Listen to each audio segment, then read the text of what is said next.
Isa raw sa madalas na hadlang sa mga low-income earner na nais magsimula ng maliit na negosyo ay ang kakulangan ng puhunan.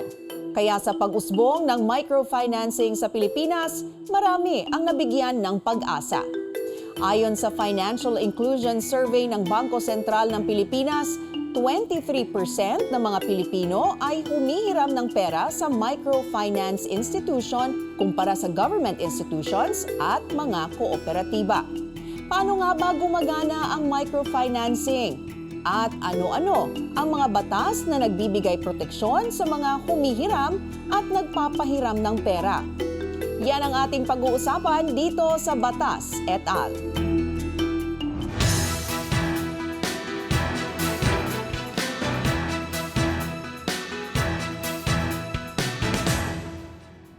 Magandang araw sa inyong lahat at salamat sa muling pagsama sa amin dito sa Batas et al. Pag-uusapan natin ngayon ang microfinancing kasama sina Attorney Ramil Bugayong, Senior Partner ng PJS Law. Nandito rin si Rizpa Capicio, siya ang Secretary ng Microfinance NGO Regulatory Council ng Securities and Exchange Commission. Magandang araw sa inyo. Ay, magandang hapon po. Okay, so simulan natin sa iyo, Attorney, no? Can you please explain to us what is microfinancing at ano ang pinagkaiba nito sa ibang uri ng pagpapautang? Okay. Siguro magandang linawin din yun. Kasi ang kilala ng mga tao ngayon, basta naman umutang sila, hindi na sila nagdi-distinguish kung microfinance institution ba yan, lending company, financing company. Kasi sa Pilipinas, maraming iba-ibang kumpanya ang nagbibigay ng loan. Ang microfinance binibigay ng mga microfinance NGOs. These are non-stock, non-profit organizations. Okay. So iba ho sila dun sa mga lending company, iba sila sa mga financing company, iba sila sa credit card. Kasi baka yun yung mga nakikita ng mga kababayan natin. No? At yung mga microfinance NGOs, ito ho yung nagbibigay ng pautang sa kanila. Maliliit ho. Nung na mga ilang taon before, siguro mga 5,000. Ngayon, medyo lumaki na ho. Siguro sasabihin ni Ma'am Riz pa mamaya. Kung ano yung So, ceiling. ang ginagawa ho doon, yung microfinance lending na yon para tulungan yung mga maliliit na negosyante. These are really yung mga poor and low-income households. Okay, so it's really just microfinance NGOs or meron pang iba't ibang klase na organizations kung saan pwede mag-avail ng microfinancing? I will define first ano yung microfinance term under Yes. the Microfinance NGOs Act. Okay. So, microfinance, as defined under the law, ito po yung viable, sustainable provision of a wide range of financial services to the poor Okay. and low-income individuals and those who are engaged in livelihood and micro-enterprise activities. So in microfinance po, nakalagay po doon sa batas, it uses non-traditional and innovative approaches, mga methodologies. So normally po, they use mga small amounts of loans. Okay. And then simplified po yung loan application procedures. And then there is a unique term that is being used sa microfinance, yun po yung group character loan. Okay. Kasi uso po sa kanila yung group lending. Ibig sabihin po, wala po yung, unsecured po yung loan. And then there is the feature of collateral-free arrangement. So if they can take advantage of this collateral-free arrangement, so maganda po magiging result nito. Another feature in microfinancing is the requirement of the capital build-up. Ito po yung tinatawag na micro-savings. Okay. So ito yun sa mga kooperatiba? Parang ganon? Different po siya sa kooperatiba. Kasi ito po, wala pong nakalagay na minimum amount. The purpose of micro-savings is to set up a compensating balance. Oh, okay. Actually, this is to minimize the credit risk. So on the parang, part of the microfinance parang NGO. a portion nung hiniram nila ay mapupunta sa parang savings? Yes Parang po. ganon? In case of default in the future, pwede po nila i-offset from the outstanding loan balance from the borrowers. Alright. So, does it depend kung saan ka mag-a-apply ng loan? Depende ba yon sa type of business na paggagamitan mo nung hihiramin mong pera? Karaniwan ho, kung nasa kategorya kayo ng poor and low income, siguro pinaka-accessible sa inyo yung mga microfinance institutions. At maganda rin ho yun, yung mga programa ng microfinance institutions dahil meron ho silang education component.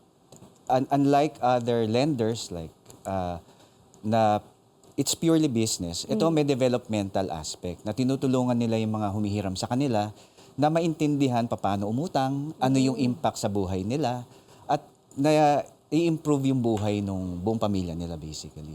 So para alam din nila saan nila gagamitin yung pautang nila. And since there are different types of lending institutions, iba't ibang ahensya din ba ng gobyerno ang nagre-regulate nito? For the SEC po, under the SEC ay yung mga lending companies, financing companies, along with the registered online lending platforms. Okay. So nakapost po lahat ng mga listahan ng mga allowed lang na online lending platforms na mag-operate as such. Under SEC po yan. Okay. So sa microfinance NGO, may separate pong body but under SEC rin po. With the implementation of the Republic Act 10693, may creation po ng MNRC.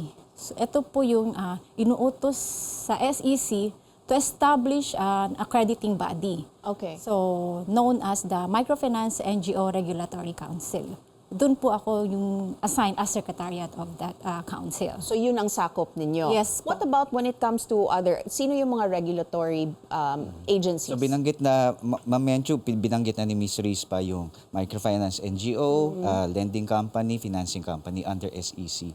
Bukod ho doon, pwede pang umutang yung mga kababayan natin sa mga bangko. Iba-ibang klase ho yung bangko. May rural bank, may thrift bank, commercial bank, Unibank. No? Ngayon ho, may digital bank na din. So ang nagre-regulate naman nun ay BSP. Alright, alamin natin kung ikaw ay qualified na humiram ng pera sa isang microfinance institution at ano-ano kaya ang responsibilidad ng isang borrower. Yan ang pag-uusapan natin sa pagbabalik ng Batas et al. Dito lang sa CNN Philippines.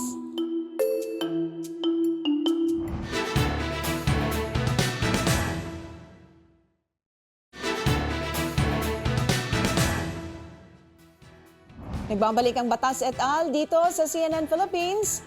Ang topic pa rin natin ay tungkol sa microfinancing kasama sina Attorney Ramil Bugayong ng PJS Law at Rizpa Capicio ng Securities and Exchange Commission.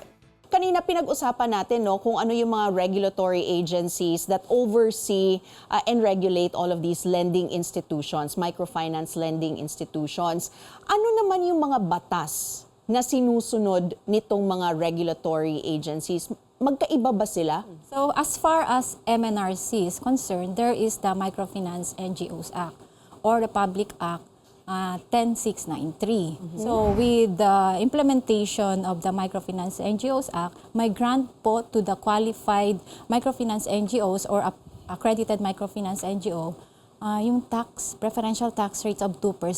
With that po, nagkaroon ng revenue regulation. Okay. So, inisyu po ng BIR po yun for the implementation of tax provision under RA 10693. And because MFNGO po is registered as non-stock non-profit organization, so it must first comply with the regulations, reportorial and registration requirements of the Revised Corporation Code of the Philippines.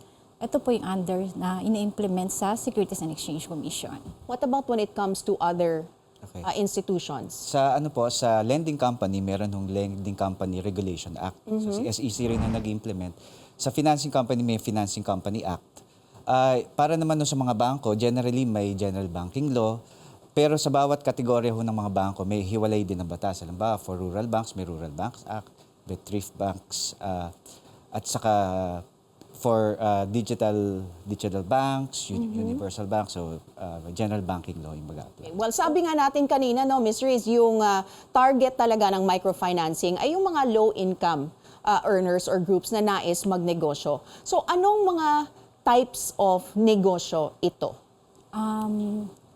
For the microfinance NGO clients, ang normal na kliyente po nito, ito po yung mga sari-saring store, yung mga karaniwan na kliyente nila. Which is majority women, no? Yes po, women. And then yung usual na street vendors, ambulant vendors, yung mga market vendors, fisher folks. And Okay. of course, kasama din po yung mga farmers.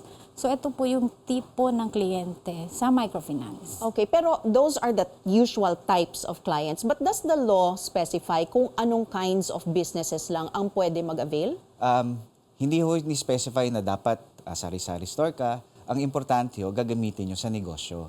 At yung borrower, yung nangihiram, ang magdi-decide saan niya gagawin. So, pwede mga ambulant vendors, mga may sari-sari store, nasa palengke. Pero ang importante ho doon, ang gusto natin maabot, the poor and low-income household. Okay, pero paano nasisiguro ng nagpapautang na gagamitin talaga siya for negosyo? So, yung mga karaniwan hong microfinance institutions, meron din hong credit check. No? Tulad ho nung ginagawa ng bangko din. No? Develop na rin ho yung sistema nila doon. Tinitignan ano bang negosyo, karaniwan ho yan existing na. Kailangan nila ng additional na kapital para patakbuhin, palaguin yung negosyo nila. Maganda yung naging development ngayon sa mga microfinance NGOs. Kasi kahit na hindi sila directly required ng regulations na sundin yung may mga regulasyon na in-issue si BSP, halimbawa yung at si SEC, yung unfair collection practices, yung cap sa interest rates, at yung, halimbawa, pag hindi mo nabayaran on your due date, sisingilin ka ba ng interest pagkatapos. No? May mga malalaking microfinance NGOs na dahil gusto nilang tulungan yung mga kliyente nila, inadapt na nila yon. At so, halimbawa, ang maximum interest rate na sinisingil nila is 24%. Tapos yung processing fee, kasi medyo may malaki rin yun up to 4% lang. So, tapos, pagka halimbawa, due date na ngayon, hindi ka nakabayad. Ang ginagawa nila, hindi ka nila sisingilin dun sa lumagpas na hindi mo na ibayad. Okay. Kasi sa karaniwang lender, sisingilin pa rin sa'yo. Minsan may penalty pa. Yes. So malaking tulong yung uri ng serbisyo na binibigay ng mga microfinance NGOs na to. Kasi sila na mismo, inako na nila na gawin yon para doon sa mga kliyente nila. Ano usually yung haba ng loan period? Sino ang nagsiset nun? Is it the regulatory bodies or is it the lending institution? Wala pong nakasaad kung ano po yung term. Okay. Wala rin pong nakasaad kung ano yung interest cap. However, based on the collected data, meron po kaming nakita na 1% per month up to 6%.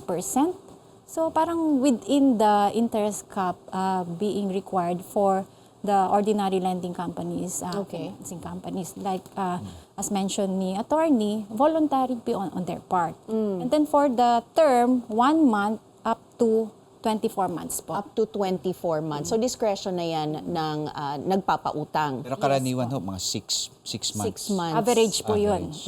Okay, and then this is interest with very minimal interest, if Correct ever. po. So are borrowers protected also, like kung meron mga fluctuations? Dahil ang requirement ho ng batas natin, na pag umutang ka, sa kahit na kanino, kung sino man yung uutangan ninyo, dapat bibigyan kayo ng disclosure statement. Okay. Yung disclosure statement o bibigay sa inyo, nakalista dyan, ano yung interest, ano yung fees na sisingilin, may penalty ba kung sakaling hindi mo mabayaran on Okay. time.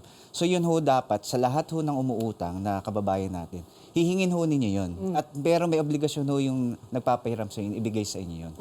At so, dapat malinaw ho yun na binibigay sa inyo. Nakikita natin, laganap na.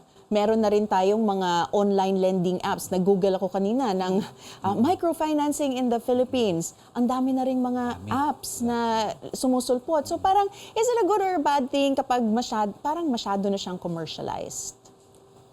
As for the accredited MFNGOs, wala pong engage in the online. Ito po yung mga non-stock non-profit. But for yung stock corporation, ito po yung yung mga legit lang po, yung nakapost po sa SEC website. May kliyente kami mga microfinance NGOs, pero tumutulong din kami mag-set up ng lending companies, financing companies.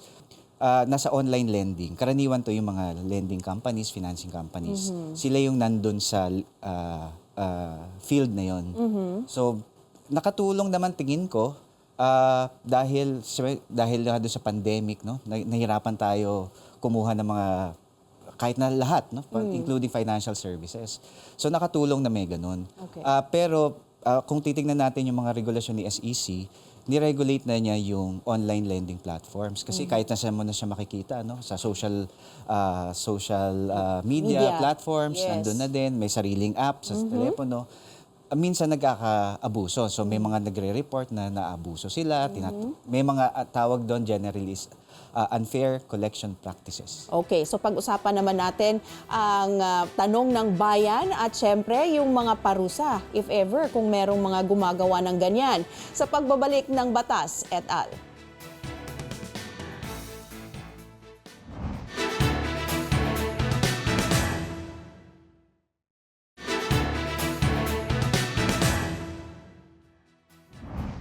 Kayo ay nanonood pa rin ng Batas et al. Dito sa CNN Philippines. Sagutin na natin ang mga tanong tungkol sa microfinancing ng ating mga kababayan. Ano ba ang karaniwang parusa kapag hindi nakapagbabayad ng utang sa tamang oras? Po, under po sa Microfinance NGOs Act, hindi pa po nakalagay doon, but with the issuance of memorandum circulars by the MNRC or Microfinance NGO Regulatory Council, ang cap po is 300,000 for now. So beyond that, will be considered as violation by the Microfinance NGO. So may kaakibat po na penalty po doon. Ano yung penalty? Penalty, not monetary for now. So the MFNGO may be placed under probation, suspended, or revoked. So sa ngayon, bumababa na po yung number ng accredited MFNGOs because of that non-compliance. Alright. Sagutin natin ang isa pang tanong.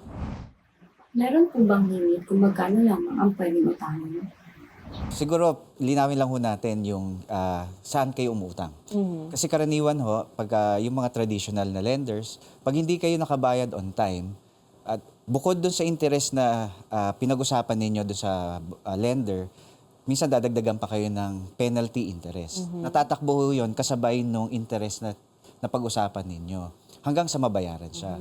May mga microfinance NGO na sinusunod yung regulasyon ni BSP na pagka 6 months yung loan, tapos hindi ka nakabayad on the 6 month, ititigil na nila yung pagsingil ng interest sa'yo mula doon, antayin nila hanggang mabayaran mo sila. Pwede nilang kunin yung compensating balance na binild up nung borrower para mabayaran yung portion nung pagkakautang. Okay. Kanina binanggit mo yung unfair collection practices at sinabi mo nga meron din itong parusa.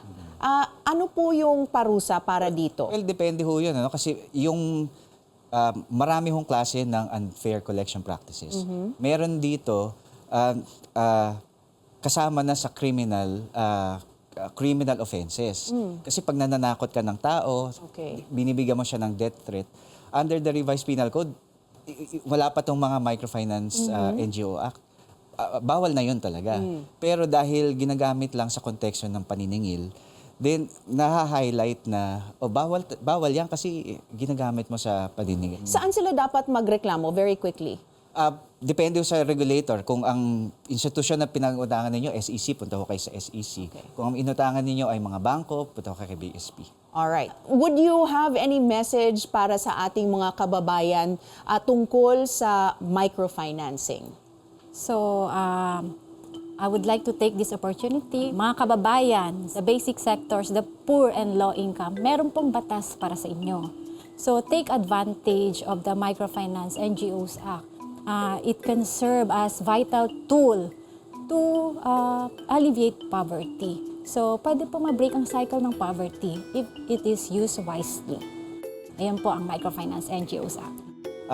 Baka malaking tulong yung pagkuha ninyo ng inyong kailangang utangin doon sa mga microfinance NGOs. Dahil bukod doon sa pagpapautang, meron ho silang programa na education, may insurance pong kasama, parang 20 pesos lang may insurance na kayo, no? So, malaking tulong ho, bukod lang doon sa utang na binibigay nila. So, baka ho gusto nyong tingnan kung paano kayo makaka-avail ng loan galing sa kanila. Alright, maraming salamat Attorney Ramil Bugayong, Senior Partner ng PJS Law at Rizpa Capicio, Secretary of Microfinance NGO Regulatory Council ng Securities and Exchange Commission. Maraming salamat din sa patuloy na pagsuporta sa Batas et al. Ako po si Menchu Macapagal, magkita-kita tayo sa susunod na linggo, dito lang sa CNN Philippines.